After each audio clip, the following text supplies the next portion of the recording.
مولا تو رحم کر دے، اللہ کرم کر دے، مولا تو رحم کر دے، جھولی ہے میری خالی، جھولی ہے میری خالی، جھولی کو میری بھر دے، اللہ کرم کر دے، مولا تو رحم کر دے، اللہ کرم کر دے، مولا تو رحم کر دے،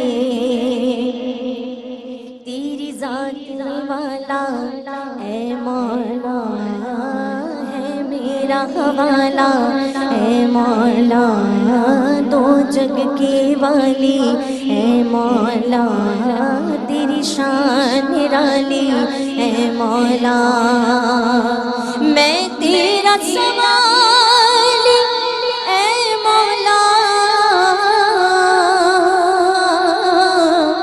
میں تیرا سوالی، اے مولا بھر جھولی خالی، اے مولا بھر جھولی خالی، اے مولا تو اپنے کرم کی بھی مولا ہر ایک کو دے، اللہ کرم کر دے، مولا تو رحم کر دے، اللہ کرم کر دے، مولا تو رحم کر دے،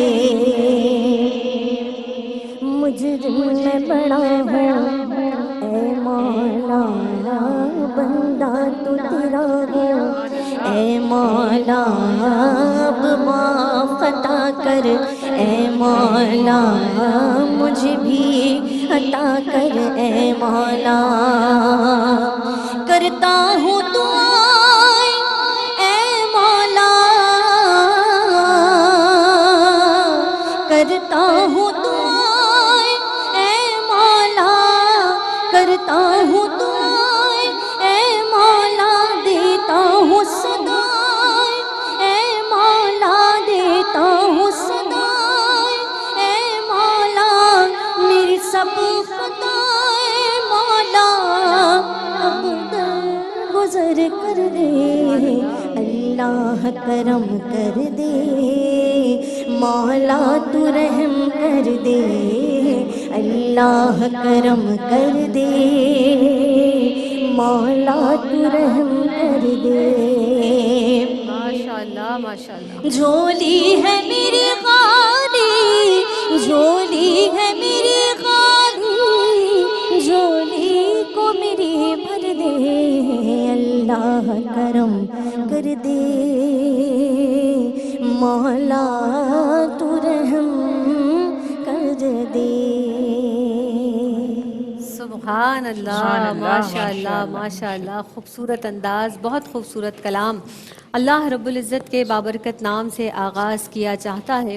اعوذ باللہ من الشیطان الرجیم، بسم اللہ الرحمن الرحیم، اللہم صلی علی سیدنا و مولانا محمد وعلی آل سیدنا و مولانا محمد وبارک وسلم وصلو علیہ۔ آپ دیکھ رہے ہیں ماہ رمضان المبارک کی یہ منفرد ٹرانسمیشن ARYQTV پر، اور جناب نعمت افطار میں یہ سیگمنٹ خاص طور پر ہماری بہنوں کے لیے ترتیب دیا گیا ہے، ماہ رمضان اور خواتین۔ جناب اللہ رب العزت کا بہت شکر بھی ادا کرتے ہیں اس پروردگار عالم کی تمام نعمتوں کا جو اس نے ہمیں عطا فرمائیں۔ قرآن مجید فرقان حمید میں اللہ رب العزت ارشاد فرماتا ہے، لو انزلنا حاذا القرآن على جبل لرأيته خاشعا متصدعا من خشیۃ اللہ وتلک الامثال نضربها للناس لعلهم تفکرون۔ اللہ رب العزت ترغیب دے رہا ہے، دعوت دے رہا ہے۔ اللہ رب العزت فرماتا ہے کہ اگر ہم اس قرآن کو یعنی کلام الہی کو کسی پہاڑ پر نازل کر دیتے تو وہ خشیت الہی سے ریزہ ریزہ ہو جاتا، پارا پارا ہو جاتا، اور ہم لوگوں کے لیے یہ مثالیں بیان کرتے ہیں تاکہ وہ سوچیں۔ اب آپ دیکھیے کہ اللہ رب العزت دعوت فکر دے رہا ہے پروردگار عالم، اور جا بجا اللہ رب العزت نے ہمیں یہ فکر دی دی ہے، یہ دعوت دی ہے کہ ہم تفکر کیوں نہیں کرتے، افلا تفکرون، افلا تدبرون، افلا تذکرون، جا بجا یہ آیت مبارکہ ہمیں ملتی ہیں کہ تم تفکر کیوں نہیں کرتے، فکر کیوں نہیں کرتے، تدبر کیوں نہیں کرتے، سوچ و بچار کیوں نہیں کرتے۔ اب دیکھیے کہ قرآن مجید کی یہ جو دعوت ہے، یہ دعوت فکر ہے، یہ بہت زیادہ ضروری ہے۔ ہماری قرآن کے ساتھ جو ہمارا لگاؤ ہے اور ہماری جو ذمہ داریاں ہیں، آج اس تعلق سے ہم بات کریں گے کہ ہماری کیا ذمہ داریاں ہیں۔ قرآن بار بار فکر کی یوں دعوت دے رہا ہے، ہمیں اس کی تلاوت کرنی ہے، اس کو پڑھنا ہے، اس کو جزو لازم بنانا ہے، پھر اس کو اپنی زندگی میں شامل کرنا ہے، اور اس کے ساتھ ساتھ دوسروں کو بھی اس کی ترغیب دلانی ہے، یعنی دوسروں کو بھی دعوت فکر دینی ہے۔ یہ ضمنی موضوعات ہیں، انشاءاللہ تعالی ان کو کھول کر ان موضوعات پر گفتگو آج کے اس پروگرام میں کی جائے گی۔ عنوان ہے جناب قرآن مجید اور ہماری ذمہ داریاں۔ مہمان شخصیات تشریف فرما ہے، بلا شبہ کسی تعارف کے محتاج نہیں، ہماری جو شخصیات رونق افروز ہیں۔ میرے ساتھ تشریف فرما ہے ڈاکٹر زنیرہ عنبر صاحبہ، ویلکم کرتے ہیں، سلام بھی پیش کرتے ہیں۔ السلام علیکم ورحمۃ اللہ وبرکاتہ۔ وعلیکم السلام ورحمۃ اللہ وبرکاتہ۔ اور جناب میری اس طرف جو مہمان شخصیات تشریف رکھتی ہیں، وہ بھی ایک جداگانہ ممتاز اپنا انداز ہے، انداز فکر ہے، انداز تکلم ہے۔ صفا فاطمہ ہمارے ساتھ موجود ہیں۔ السلام علیکم ورحمۃ اللہ وبرکاتہ۔ وعلیکم السلام ورحمۃ اللہ وبرکاتہ۔ بہت خوبصورت انداز سے حمد باری تعالیٰ سے آغاز ہوا، اور ممتاز و معروف ثنا خواں ہیں، آپ سب پسند کرتے ہیں۔ نورین فائز موجود ہیں، ویلکم کرتے ہیں۔ السلام علیکم ورحمۃ اللہ وبرکاتہ۔ مزاج بخیر ہیں، کیسی ہیں آپ؟ ٹھیک ٹھاک ہیں۔ ڈاکٹر صاحبہ، آج جو ہم جس موضوع کو لے کر آئے ہیں، قرآن اور ہماری ذمہ داریاں، نزول قرآن کا مقصد یہ خود قرآن میں کیسے بیان کیا گیا ہے، میں چاہوں گی کہ آغاز کیجیے گا۔ بسم اللہ الرحمن الرحیم۔ اللہ سبحانہ وتعالیٰ نے انسان کو تخلیق فرمایا تو ایک واضح حکم ہے۔ اللہ ارشاد فرما رہے ہیں کہ وما خلقت الجن والانس الا لیعبدونی، کہ میں نے جن و انس کو صرف اسی لیے پیدا کیا کہ وہ میری اطاعت کریں یا عبادت کریں۔ تو انسان کو کس طرح اللہ کی اطاعت کرنی ہے، کیسے عبادت کرنی ہے، اور ہر دفعہ ہم یہ بات کرتے ہیں کہ دنیا کو امتحان گاہ بنایا گیا، کچھ مخصوص وقت تک ہمیں یہاں رہنا ہے، اور جس طرح ہم رہیں گے وہ ہماری جو ابدی دائمی زندگی ہے جو موت کے بعد شروع ہوگی، اس کا انحصار ہماری اس دنیاوی عارضی زندگی کے جو طرز عمل ہے اس پر ہوگا۔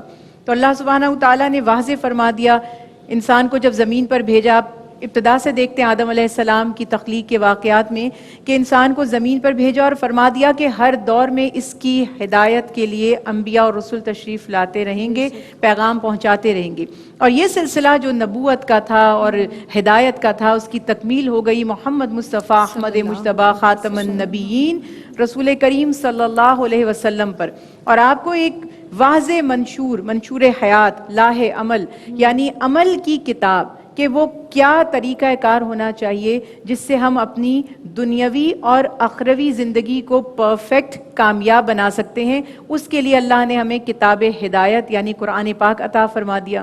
اور قرآن پاک اللہ کی وہ کتاب ہے کہ جس کے بارے میں کبھی اس کو رحمت کہا گیا، کبھی اس کو شفا کہا گیا، کبھی اس کو ہدایت کہا گیا، کبھی اس کو تذکرہ کہا گیا، کہ وہ اللہ سبحانہ و تعالیٰ کی طرف سے موعظہ یعنی نصیحت بھی ہے، وہ تذکرہ بھی ہے، یاد دہانی بھی ہے۔ ہماری روح میں، ہماری سرشت میں یہ لکھ دیا گیا کہ اللہ کے سوا ہمارا کوئی معبود نہیں ہے، اور ہمیں اسی کی فرما برداری اور اسی کی اطاعت کرنی ہے۔ تو قرآن پاک ہمیں بار بار اس طرف لے کے جاتا ہے کہ تمہاری زندگی کا مقصد کیا ہے، اور اللہ تعالیٰ تم سے کیا چاہتا ہے کہ تم زندگی کیسے بسر کرو۔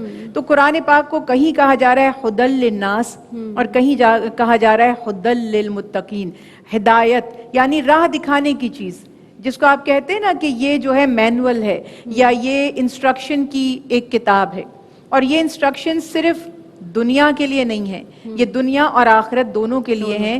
تو جس نے اس کتاب سے نصیحت حاصل کی، جس نے اس کو پکڑ لیا، تھام لیا، اور جو فرمایا وَاعْتَصِمُوا بِحَبْلِ اللَّهِ جَمِيعًا وَلَا تَفَرَّقُوا، مل کر اس کو تھام لو، کیونکہ تنہا ایک شخص کے بس کی بات نہیں، اور ہم معاشرے میں رہ رہے ہیں تو پورا ایک معاشرہ ہے، نظام حیات ہے، تو مل کر قرآن پاک کو تھامنا ہوگا اور اسے اپنے لیے مشعل راہ بنانا ہوگا۔ یعنی یوں سمجھ لیجئے کہ میں ایک ایسی جگہ جانا چاہتی ہوں، ایک ایسی منزل ہے جس کا راستہ مجھے معلوم نہیں ہے، تو یا تو پہلے میپس ہوتے تھے، لوگ نقشے بنا کے بتاتے تھے یا لکھ دیتے تھے یہاں سے سیدھے جانا ہے، دائیں جانا ہے، اتنے کلومیٹر سے بائیں مڑنا ہے، پھر اس قسم کے واقعات. اور آج تو بڑی آسانی ہو گئی ہے، آپ کے پاس نیویگیشنز ہوتے ہیں جس کو ٹام ٹام بھی بہت سے لوگ کہتے ہیں، تو آپ بس اس کو فالو کرتے چلے جائیں. تو قرآن پاک اللہ سبحانہ وتعالیٰ کی وہ پیاری کتاب ہے، مقدس کتاب ہے، جس کا مقصد ہے کہ اس کو سمجھا جائے اور اس پر غور و فکر کرتے ہوئے اس کے مطابق زندگی بسر کی جائے. سبحان اللہ، یعنی مکمل ڈائریکشن موجود ہے اس میں کہ ہم نے جانا کس سمت ہے. ذمہ داریوں کے تعلق سے صفا فاطمہ بات کر لیتے ہیں، جیسے کہ ہمارا عنوان بھی ہماری ذمہ داریاں. قرآن کے حوالے سے جو ہماری ذمہ داریاں ہیں اس میں ایک تو ہم نے محبت کرنی ہے اس کلام الہی سے، اس کا احترام کرنا ہے. میں چاہوں گی اس حوالے سے، اس کی تلاوت کے حوالے سے کچھ کلام فرمائیے گا. بسم اللہ الرحمن الرحیم. جیسا کہ ڈاکٹر صاحبہ نے فرمایا کہ رسول جب دنیا میں آتے ہیں تو ان کی آمد کا ایک وقت مخصوص ہوتا ہے، اور بشری عوارض کی وجہ سے دنیا سے جانا بھی ضرور ہوتا ہے. اب ایک ہی چیز ہے جو بندے کو اللہ رب العزت سے جوڑ سکتی ہے اور جوڑے رکھ سکتی ہے، وہ ہے قرآن کریم، وہ ہے کتاب اللہ. یعنی جتنا تعلق آپ کا کتاب اللہ سے مضبوط ہوگا تو سمجھ لیجئے اتنا ہی تعلق آپ کا اللہ رب العزت سے مربوط ہے، اور جتنا ہی تعلق کتاب اللہ سے مضبوط نہیں رہے گا اور کمزور پڑ جائے گا تو ہم پھر صرف ایک نام نہاد مسلمان رہ جائیں گے، اور جو حقیقی تعلق ہے جس کے ذریعے ہمیں اللہ رب العزت کی محبت حاصل ہو سکتی ہے اس میں ناکامی کا سامنا ہوگا. اور یہ بھی بالکل واضح ہے کہ قوموں کی جو تنزلی ہے وہ بھی اسی وجہ سے ہوتی ہے کہ وہ اپنی کتاب کو جو ہے وہ پس پشت ڈال دیا کرتے ہیں. لہٰذا ضروری ہے کہ کتاب اللہ کو تھاما جائے. اور جیسا کہ آپ نے بیان کیا کہ عقیدت اور محبت بھی ضروری ہے، لیکن اس سے پہلے ایک اور اسٹیپ ہے جس پر ہمیں غور کرنے کی ضرورت ہے، اور وہ ہے کامل ایمان. بے شک جب ہماری مرضی کی آیات ہمارے سامنے آئیں تو اس کو تو ہم خوشی سے قبول کریں، لیکن جہاں پر ہمارے نفس سے ٹکراتی ہوئی بات آئے وہیں پر ہم اعتراض شروع کر دیں کہ جی یہ بات تو مجھے سمجھ نہیں آ رہی ہے، اور یہ بات تو اس طرح ہے، اور فلاں ہے فلاں ہے. تو یاد رکھیے گا کہ یہ جو معصوم بن کر اور معصوم چہرے کے ساتھ اور مظلوم طریقے سے ہم اعتراض کر رہے ہوتے ہیں، یہ بعض اوقات ہمارے لیے ایمان کی ہلاکت کا سبب بن جاتے ہیں. تو سب سے پہلی ذمہ داری یہ ہے کہ انسان کا ایمان بالکل کامل ہو قرآن کریم پر، کہ جو میرے رب نے بیان فرما دیا وہ یقیناً حق بھی ہے اور اس پر عمل کرنا بھی میرے لیے ضروری ہے. بس وہی میرے لیے راہ نجات ثابت ہو سکتا ہے. پھر اس کے ساتھ ظاہر ہے کہ کتاب اللہ سے محبت بھی ضروری ہے، کتاب اللہ کی تلاوت بھی ضروری ہے، اور یقیناً وہ تلاوت ہمارے دلوں پر اثر بھی کرتی ہے. صدیق اکبر رضی اللہ تعالی عنہ جب تلاوت فرماتے تھے تو کفار مکہ نے کہا تھا آپ اپنے گھر میں تلاوت کریں گے. وجہ یہ ہے کہ اگر آپ کی آواز باہر آئی تو ہمارے بچے اور ہماری جو گھر کی ازواج ہیں وہ اس قرآن کی وجہ سے اس کی طرف مائل ہو جائیں گی. گویا کہ کفار بھی یہ جانتے ہیں کہ قرآن کریم کی صرف تلاوت بھی کس قدر اثر رکھتی ہے، تو ایک مسلمان پر کس قدر اثر کر سکتی ہے اس بات کو ہمیں سمجھنا چاہیے اور تلاوت قرآن کریم کا معمول بنانا چاہیے. اس کے ساتھ قرآن پاک پر غور کرنا، غور و فکر کرنا، مگر وہ غور و فکر کو نبی کریم علیہ الصلوۃ والسلام کے فرامین کی روشنی میں ہونا چاہیے، ہمارے بزرگان دین نے جو اصول وضع کیے ہیں ان کی روشنی میں ہونا چاہیے. تو یہ غور و فکر، امام غزالی فرماتے ہیں کہ اگر ایک آیت تم غور و فکر کر کے پڑھتے ہو اور صحیح طور پر سمجھتے ہو تو یہ پورے قرآن پڑھنے سے بہتر ہو. سبحان اللہ سبحان اللہ. غور و فکر کے تعلق سے مزید کلام کریں گے. جناب حاضر ہوتے ہیں اس مختصر سے وقفے کے بعد. طیبہ طیبہ طیبہ طیبہ طیبہ مصطفیٰ کے دیس میں پیاری ہوا لے چل مجھے، مصطفیٰ کے دیس میں پیاری ہوا لے چل مجھے، روضہ سرکار پر دوں گا دعا لے چل مجھے، روضہ سرکار پر دوں گا دعا لے چل مجھے. طیبہ طیبہ طیبہ طیبہ طیبہ طیبہ طیبہ.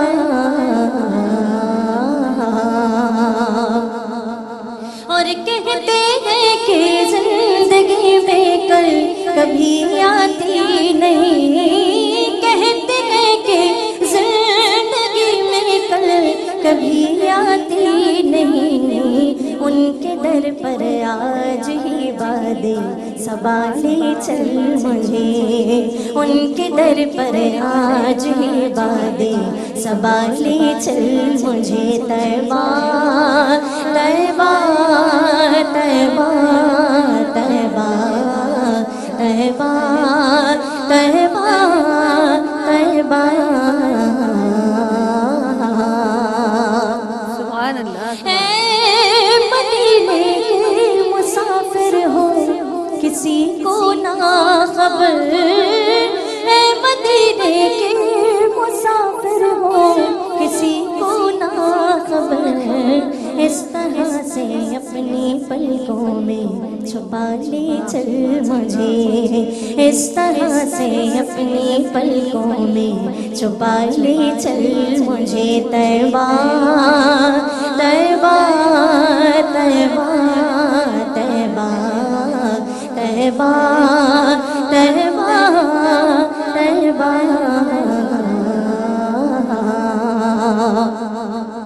اور دیکھیے ان کا کرم خود ہی دیار پاک میں، دیکھیے ان کا کرم خود ہی دیار پاک میں، لے گئی ان کی عطا جس نے کہا لے سبحان چل اللہ، بے شک، مجھے، ماشاء اللہ، لے ماشاء گئی اللہ۔ ان کی عطا جس نے کہا لے چل مجھے، طیبہ طیبہ طیبہ طیبہ طیبہ طیبہ طیبہ طیبہ طیبہ طیبہ طیبہ طیبہ طیبہ طیبہ۔ سبحان اللہ، ماشاء اللہ۔ السلام علیکم ورحمۃ اللہ وبرکاتہ۔ جناب ماہ رمضان اور خواتین میں ایک مرتبہ پھر آپ سب کو خوش آمدید کہتے ہیں۔ موضوع جناب قرآن اور ہماری ذمہ داریاں، اور اس کے ساتھ ساتھ آپ نے یقینی طور پر کل کی شب میں بہت عبادات کی۔ اللہ رب العزت آپ سب کی عبادات کو قبول و منظور فرمائے۔ اللہم اجرنی من النار، یہ دعا اپنے لبوں پر جاری رکھیے۔ اللہ رب العزت ہم سب کی دعاؤں کو مستجاب فرمائے۔ غور و فکر کی قرآن دعوت دیتا ہے، پروردگار عالم جا بجا غور و فکر کی کے حوالے سے آیت مبارکہ ملتی ہیں۔ سوال آپ کی خدمت میں یہی پیش کروں گی کہ فکر کرنا، تفکر کرنا قرآن کریم پر کتنا ضروری ہے، اس تعلق سے کیا فرمائیں گی آپ؟ اللہ سبحانہ وتعالیٰ نے قرآن پاک میں ارشاد فرمایا فَلَا يَتَدَبَّرُونَ الْقُرْآنَ أَمْ عَلَى قُلُوبٍ أَقْفَالَهَا، کہ کیا یہ قرآن پر غور و فکر نہیں کرتے، تدبر نہیں کرتے، یا ایسا ہے کہ ان کے دلوں پر قفل پڑ چکے ہیں، تالے لگ چکے ہیں۔ پھر یہ فرمایا کہ اِنَّا أَنزَلْنَاهُ قُرْآنًا عَرَبِيًّا لَعَلَّكُمْ تَعْقِلُونَ، کہ اللہ تعالیٰ ارشاد فرماتے ہیں کہ ہم نے اس قرآن کو عربی میں اس لیے نازل کیا کہ تم کچھ سمجھ سکو۔ اب یہ دو آیات جو میں نے تلاوت کی، اس سے یہ بات واضح ہو گئی کہ جس قوم پر قرآن نازل کیا گیا اس وقت جو مخاطبین تھے جی وہ عربی تھے، ان کی جو فرسٹ لینگویج تھی، ان کی جو زبان تھی وہ عربی تھی۔ تو اللہ سبحانہ وتعالیٰ فرما رہے ہیں کہ میں نے عربی قرآن نازل کر دیا تاکہ تم اس کو سمجھ پاؤ۔ اب جو سب سے بڑی بات یہاں ہمارے سمجھنے کی ہے، جس کے اوپر ہم مستقل زور دے رہے ہیں، یا کہہ لیجیے کہ دہائیاں دے رہے ہیں، اور تاحال ہم اس میں کامیاب ہو نہیں پا رہے لوگوں کو سمجھانے میں، کہ اللہ سبحانہ وتعالیٰ نے یہ کتاب ہدایت بنائی ہے، یہ ایک پیغام ہے، یہ ایک سیکرٹ ہے، یہ ایک مینول ہے، یہ ایک منشور ہے، نظام حیات ہے۔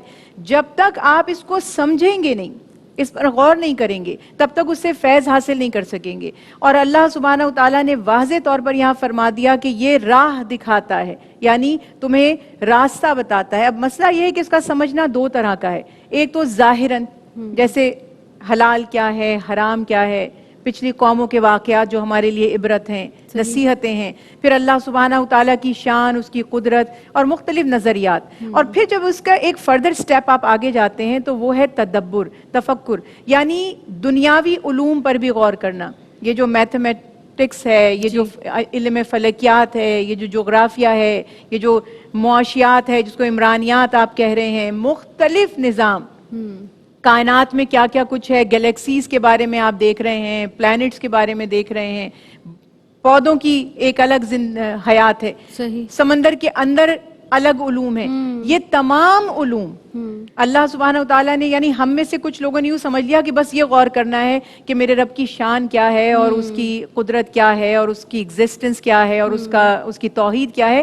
اس کے ساتھ ساتھ تدبر تب ہوگا جب ہم اس پورے قرآن پر غور و فکر کریں گے اور اس سے ہم نصیحت حاصل کریں گے. اور قرآن پاک میں اللہ سبحانہ و تعالیٰ ارشاد فرماتے ہیں وہ جو غور و فکر نہیں کرتے، جو اللہ نے عقل عطا کی ہے تاکہ اس کو استعمال کیا جائے، جو غور و فکر نہیں کرتے ان کے ذہنوں کے اوپر نجاست مسلط کر دی جاتی ہے. تو قرآن پاک دراصل غور و فکر کی کتاب تھی.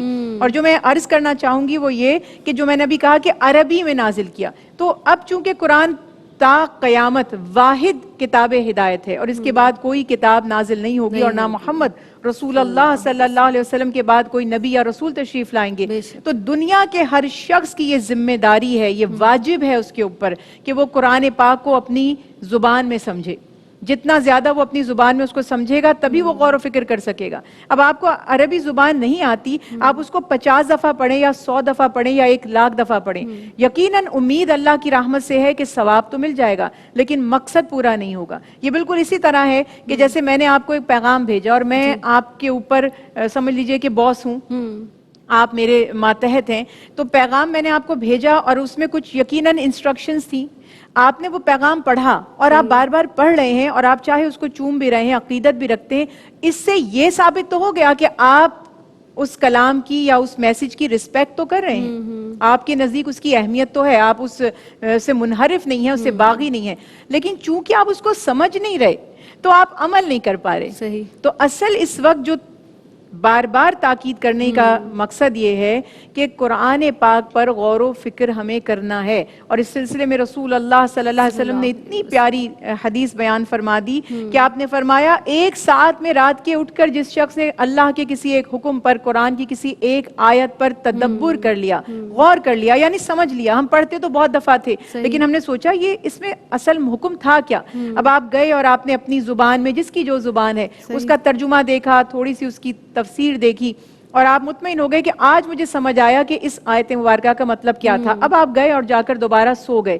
تو یہ اس سے افضل تھا کہ آپ پوری رات قرآن پاک کی تلاوت بغیر سمجھے کرتے رہتے، یا حتیٰ کہ حدیث مبارکہ میں ہے پوری رات نوافل ادا کرنے والے سے بھی افضل اور اجر و ثواب میں بڑھ کر وہ شخص ہے جو چند ساعت قرآن پاک پر غور و فکر کر لے. تو غور و فکر میں پھر عرض کر دوں ریپ اپ کرنے سے پہلے کہ اس کے ترجمے کو سمجھنا ہے، اس کے احکامات کو سمجھنا ہے اور اس کو ہر شخص اپنی فیلڈ کے حساب سے سمجھتا ہے اور اس پہ غور و فکر کرتا ہے تاکہ ہم دنیا میں بھی ترقی کر سکیں. مسلمانوں نے ترقی کی، عروج حاصل تھا ان کو، اور یہی حدیث رسول اللہ صلی اللہ علیہ وسلم حضرت عمر رضی اللہ تعالیٰ عنہ سے روایت ہے کہ آپ نے فرمایا کہ کچھ قوموں کو اس سے عروج مل جائے گا اور کچھ قومیں اس سے پس ہو جائیں گی، یعنی وہ جو عمل کریں گے عروج پا جائیں گے اور جو اس کو چھوڑ دیں گے اور محض تلاوت کی حد تک ہم نے محدود کر دیا تو پھر ہمیں پستی خدا نہ خواستہ اس کا سامنا اور زوال کا سامنا کرنا پڑے گا. اور یہی آج امت مسلمہ کے زوال کا ایک سبب بھی ہے. یعنی ہمیں تلاوت کلام پاک کرنا تو ہے اور یقینی طور پر ہمیں اس کا اجر بھی ملے گا، اس کا ثواب بھی ملے گا، لیکن اس کو سمجھنا ہے کہ پروردگار عالم آخر ہم سے کیا فرما رہا ہے، کیا چاہتا ہے وہ رب ہم سے، اپنے بندے سے وہ چاہتا کیا ہے. آپ کی جانب آؤں گی صفا فاطمہ. ہم اپنے بچوں کو قرآن کی تعلیمات دلواتے ہیں، حافظ قرآن بھی بناتے ہیں. میں چاہوں گی اس کی فضیلت اور اس کی اہمیت کے تعلق سے کلام فرمائیے گا. بالکل، جس کتاب کا صرف دیکھنا اور صرف غور کرنا اس پر بڑی عبادت کا درجہ رکھتا ہے اور بہت ثواب کا ذریعہ ہے. یقینی سی بات ہے اس کا ایک ایک حرف بلکہ پورے قرآن کو حفظ کر لینا یہ بہت بڑی سعادت کی بات ہے. اور بلکہ جو شخص، جو بچہ اگر حافظ بنتا ہے تو وہ اپنے گھر والوں کی شفاعت کا حق بھی رکھتا ہے. بعض روایات میں آیات کے اپنے گھر کے افراد میں سے 10 کی شفاعت وہ کرے گا. اس کے علاوہ پھر دیگر روایات بھی موجود ہیں.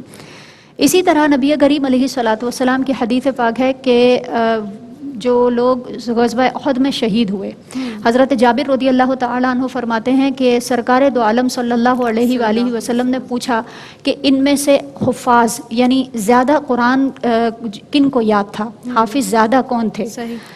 ان کو پہلے سرکار علیہ الصلوۃ والسلام نے لحد میں اتارا اور فرمایا کہ ان کا جو اس دن شہید ہوئے ان سب کا میں شفیع ہوں، یعنی مقدم رکھا ہے حفاظ کرام کو۔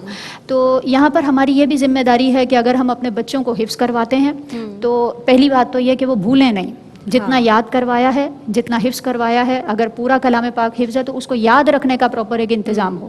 پھر ان کو یہ بھی ذہن دینا چاہیے کہ بیٹا آپ نے قرآن پاک حفظ کیا ہے، یہ سعادت سب کو نہیں ملتی۔ جس زبان پر اللہ کا کلام جاری ہوا اس پہ پھر گناہ، غیبت، جھوٹ وغیرہ جاری نہیں ہونی چاہیے۔ اسی طرح جس ذہن میں قرآن پاک محفوظ ہے وہ بڑا صلاحیتوں کا حامل ہے، تو ان کو اچھی جگہ استعمال کرنا چاہیے اور نیکی کے امور میں وہ صلاحیتیں استعمال ہوں۔ بچپن سے اپنے بچوں کو یہ ذہن دینا چاہیے۔ پھر اگر اس پر عمل بھی کیا جائے تو ظاہر ہے کہ وہ زیادہ سعادت کا باعث ہے۔ نبی کریم علیہ الصلوۃ والسلام نے فرمایا کہ جو شخص قرآن پڑھے، اس کو سمجھے، اس پر عمل کرے تو اس کا اجر کیا ہے کہ اس کو آخرت میں ایک تاج پہنایا جائے گا جس کی روشنی سورج کی طرح ہوگی، اور پھر فرمایا کہ اس کے والدین کو جنہوں نے محنت کی اور جنہوں نے یہ علم بچے کو سکھایا ان کا حال کیا ہوگا کہ جنت میں ان کو ایک حلہ پہنایا جائے گا جو دنیا کی تمام نعمتوں سے بڑھ کر ہوگا۔ تو ہم آج برانڈز کی طرف جاتے ہیں تو اس حلے کی طرف بھی ہمیں دیکھنا ہے، اس قیمتی لباس کی طرف بھی دیکھنا ہے جو اپنے بچوں کو قرآن سکھانے کی وجہ سے ہمیں آخرت میں دیا جائے گا، بلکہ اس کی طرف توجہ زیادہ ہونی چاہیے۔ سبحان اللہ، سبحان اللہ، یعنی وہ لباس جس کی ہمیں چاہت ہونی چاہیے، جس کی ہمیں طلب ہونی چاہیے، وہ لباس ہے جس کا ذکر فرما رہی تھی صفا فاطمہ۔ اور کلام الہی تو ہے ایسی کتاب کہ آپ دیکھیں نا کہ الف الگ، لام الگ اور میم الگ حروف ہیں، اور ہر حرف پہ ہمیں نیکیاں ہی نیکیاں مل رہی ہیں جناب۔ تو یہ اس سے بڑھ کر اور کیا سعادت ہو سکتی ہے، لیکن ترغیب وہی ہے غور و فکر کی، تفکر کی، تدبر کی۔ وقفے پر شاید ہمیں جانا ہے، بتائیے گا مجھے، تو ہم ورنہ مزید آگے بھی کلام کر سکتے ہیں اس کے حوالے سے، جس طرح سے ہم تفکر کی بات بھی کر رہے تھے۔ مزید آگے بھی ہم پیروی کی، عمل کی خاص طور پر بات کریں گے انشاءاللہ تعالی۔ وقفہ لیتے ہیں، حاضر ہوتے ہیں۔ السلام علیکم ورحمۃ اللہ۔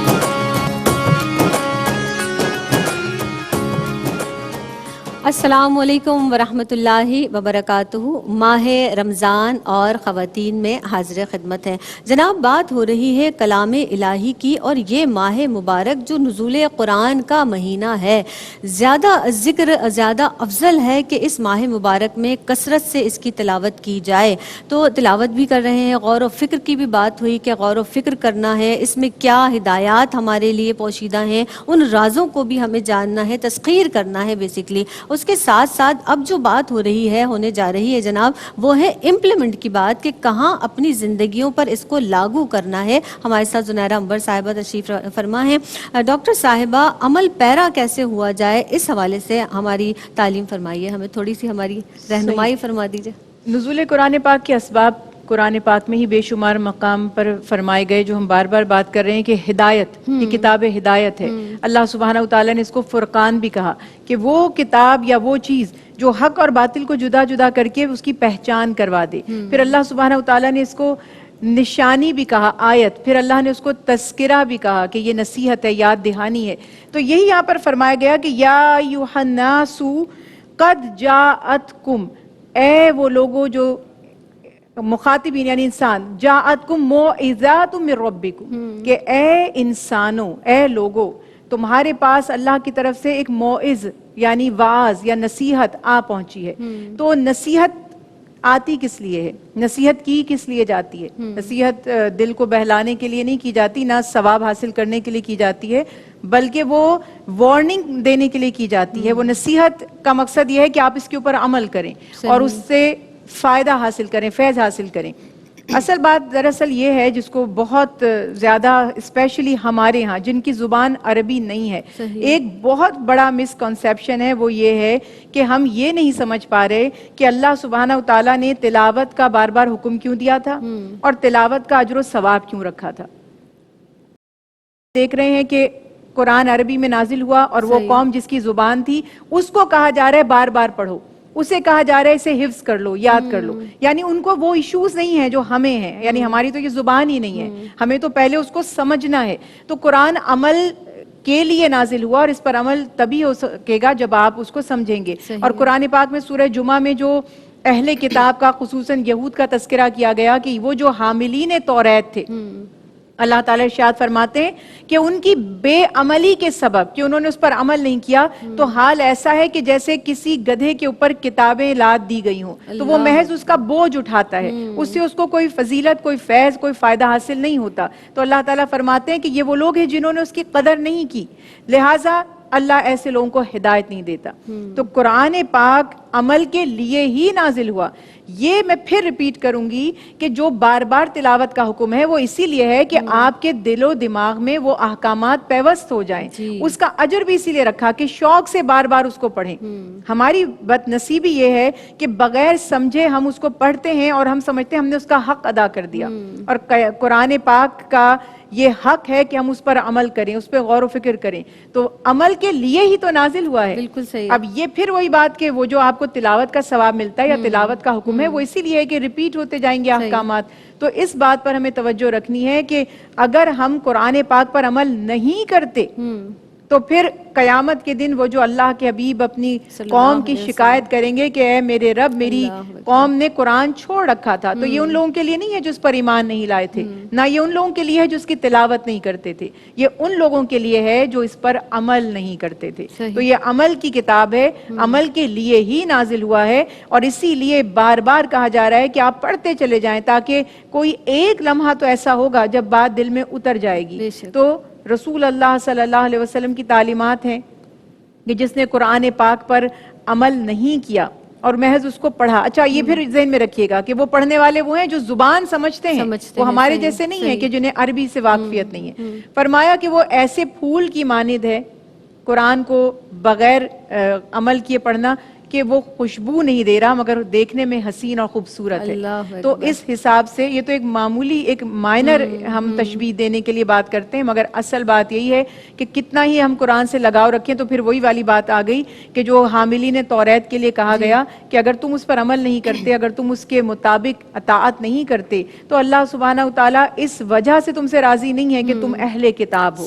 تو خدا تجھے کسی طوفان سے آشنا کر دے کہ تیرے بحر کی موجوں میں اضطراب نہیں. تجھے کتاب سے ممکن نہیں فراخ کہ تو کتاب خواں ہے مگر صاحب کتاب نہیں. تو ہمیں کتاب کو پڑھتے رہنا ہے اور اس لیے پڑھنا ہے کہ ہمیں عمل کرنا ہے. پھر وہی بات ہے میسج آپ کے پاس آئے گا تو پڑھتے رہنے سے کیا فائدہ آپ کو حاصل ہوگا جب آپ اس پر عمل نہیں کریں گے. ڈاکٹر صاحبہ جو آپ کی بات کا مطلب مجھے ناقص عقل میں سمجھ میں آیا ہے کہ جو عربی زبان ہے وہ بہت ہی فصیح و بلیغ زبان ہے. اب آپ دیکھیں کہ عرب میں نبی کریم صلی اللہ علیہ وسلم ایک ایک آیت نازل ہو رہی ہے، آپ ترجمہ فرما رہے ہیں، آپ اس کی تفسیر فرما رہے ہیں، اس کو سمجھا رہے ہیں، ایک ایک نقطہ بیان فرما رہے ہیں جن کی وہ خود زبان ہے ان کے لیے.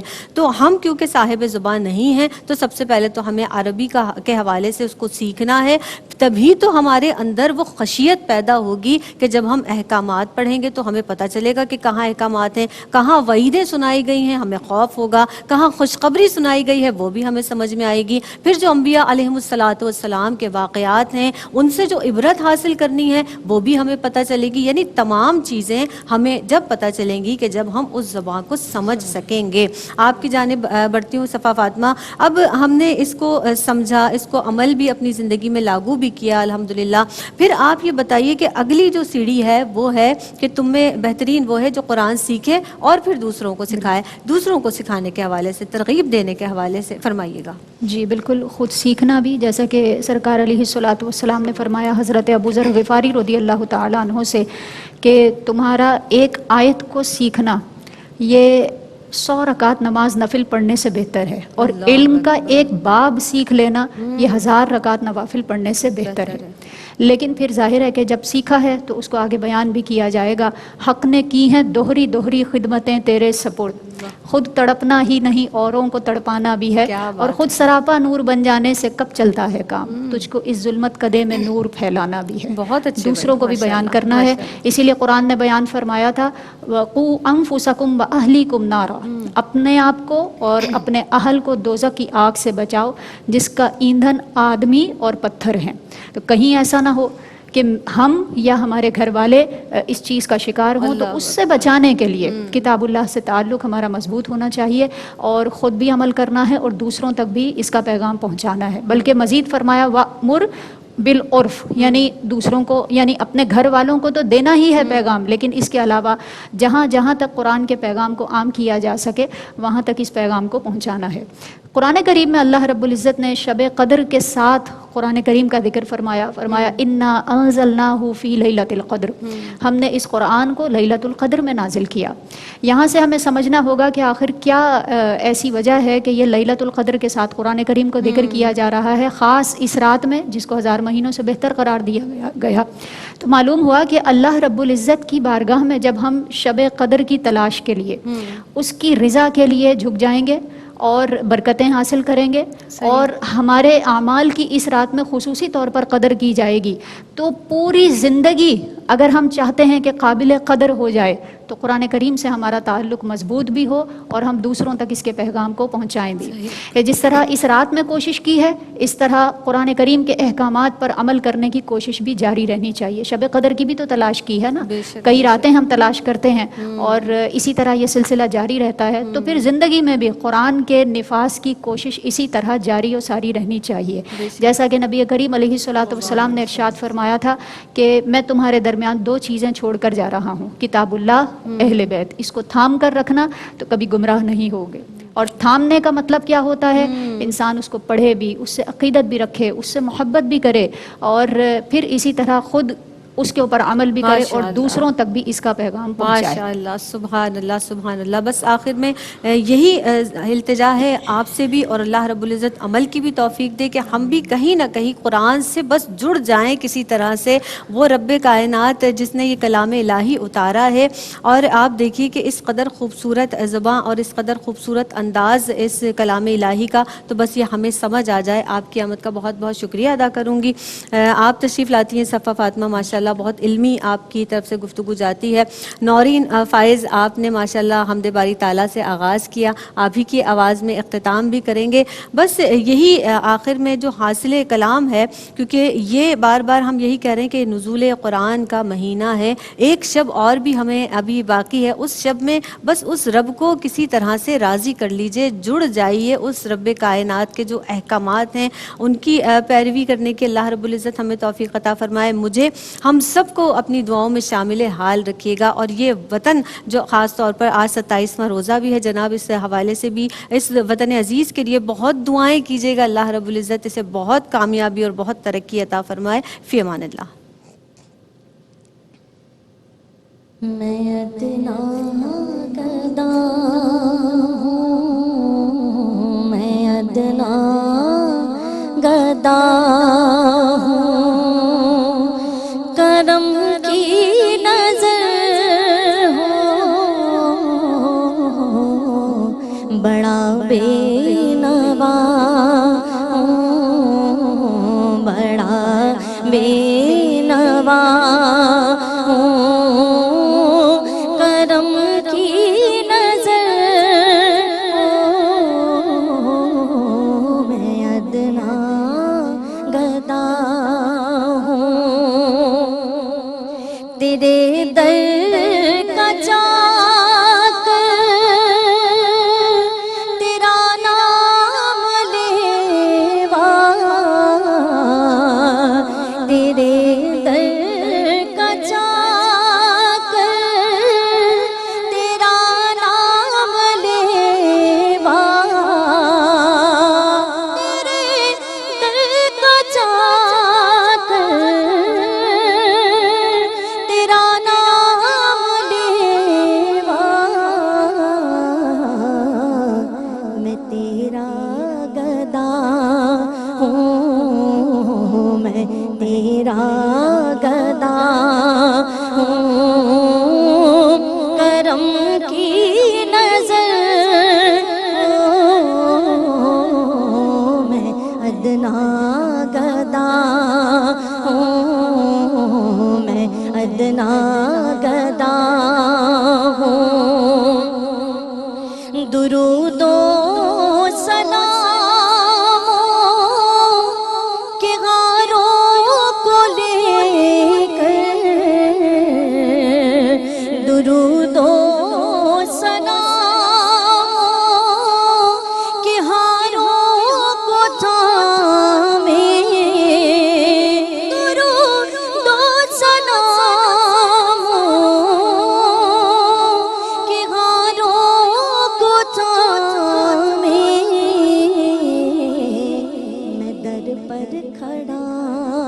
ہوں، میں تو در پر کھڑا ہوں، کرم کی نظر ہوں، میں ادنا گدا ہوں، میں ادنا گدا ہوں، اور اٹھا لے مجھے دستگیر دو عالم، اٹھا لے مجھے دستگیر دو عالم، میں بے دم پڑا ہوں، میں بے دم پڑا ہوں، کرم کی نظر ہوں، میں ادنا گدا ہوں، میں ادنا گدا ہوں، کرم کی نظر ہوں، بڑا بے نوا ہوں، بڑا بے نوا ہوں، کرم کی نظر ہوں، میں ادنا گدا ہوں، میں ادنا گدا